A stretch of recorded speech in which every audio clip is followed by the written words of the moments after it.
ಎಲ್ಲರಿಗೂ ನಮಸ್ತೆ. ನೀರು ದೋಸೆ ಮಾಡ್ತಾ ಇದ್ದೀನಿ.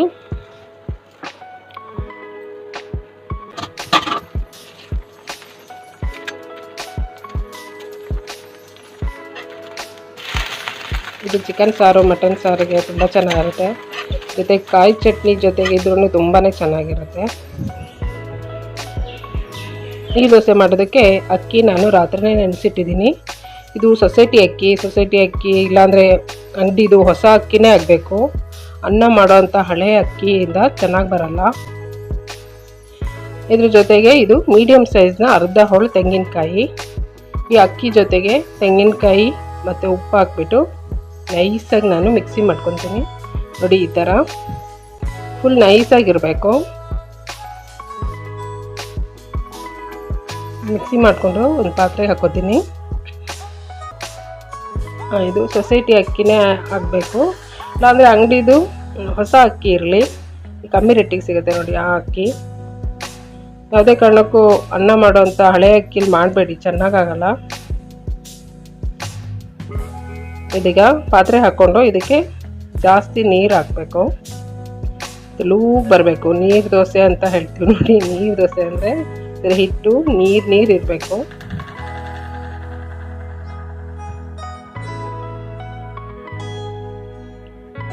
ಬೆಳಗ್ಗೆ ಮಾಡೋದಿದ್ರೆ ಅಕ್ಕಿ ರಾತ್ರಿ ನೆನೆಸಿಡಿ, ಇಲ್ಲ ರಾತ್ರಿ ಮಾಡೋದಿದ್ರೆ ಬೆಳಗ್ಗೆ ನೆನೆಸಿ, ಇಲ್ಲ ಮಧ್ಯಾಹ್ನ ಮಾಡೋದಿದ್ರು ಬೆಳಗ್ಗೆನೇ ನೆನೆಸಿಟ್ಬಿಟ್ಟು ಮಾಡ್ಬೋದು. ನೋಡಿ, ಇಷ್ಟು ನೀರು ಇರಬೇಕಿದೆ ಹಿಟ್ಟು. ಈ ಥರ ನೀರು ಇರಬೇಕು.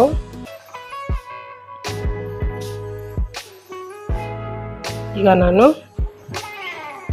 ಇದು ತುಂಬ ಹಳೆಯ ತವ, ನಮ್ಮದು ಐರನ್ ತವ. ತುಂಬ ವರ್ಷಗಳಿಂದ ನಾವು ಇದರಲ್ಲೇ ದೋಸೆ ಮಾಡೋದು.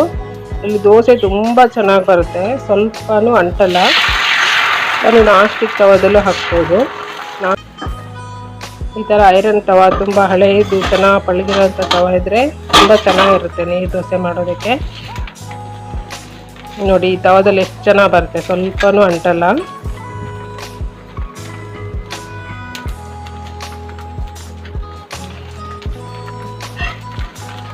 ನೋಡಿ ಎಷ್ಟು ಚೆನ್ನಾಗಿ ಬಂತು. ಇದು ನೋಡೋದಕ್ಕೆ ಎಳ್ನೀರು ಗಂಜಿ ಇರುತ್ತಲ್ಲ ಆ ಥರ, ಅಷ್ಟು ಸಾಫ್ಟ್, ಅಷ್ಟು ತೆಲುಗೆ, ತುಂಬ ಚೆನ್ನಾಗಿ ಬರುತ್ತೆ. ಇದು ಕಾಯಿ ಚಟ್ನಿ ಜೊತೆ ತುಂಬ ಚೆನ್ನಾಗಿರುತ್ತೆ, ಮತ್ತು ಚಿಕನ್ ಸಾರು ಮಟನ್ ಸಾರು ಜೊತೆ ತುಂಬ ಚೆನ್ನಾಗಿರುತ್ತೆ. ತುಂಬ ಸಿಂಪಲ್, ಮಾಡೋದೇನು ಕಷ್ಟ ಇಲ್ಲ, ತುಂಬ ಬೇಗ ಆಗುತ್ತೆ, ತುಂಬ ರುಚಿಯಾಗಿರುತ್ತೆ.